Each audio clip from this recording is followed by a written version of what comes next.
So hey guys, welcome back to another video, and in this video I'm going to show you how you can fix your problem when you try to copy a RAR file to your desktop and it says can't read from the source file over this. So how you can fix this, let's get started. First, go over to your RAR file, right click on it and then click on compress to zip file. After that, right click on your zip file which you just created and click on copy.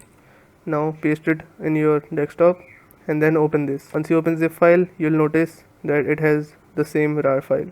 Just drag and drop to the desktop and it will copy it on desktop.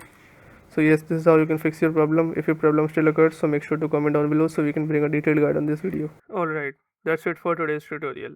I really hope this video helped you solve your problem or learn something new about your PC. My goal on this channel is to make everything about computers simple and easy. Whether it's fixing errors, downloading software or any game, boosting performance of any Windows or any game, or understanding new tools. If this video was helpful in any way, don't forget to hit the like button because it really motivates me to keep bringing you more useful content. And if you're new here, make sure to subscribe and turn on the notification bell so you never miss any future tutorials, tips, and PC fixes. Also, if you're facing any issues or have any questions related to computers, Windows, software, or anything technical, drop them in the comments.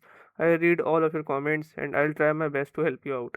Thanks a lot for watching. Take care of your system, keep learning, and I'll see you in the next video. Thanks.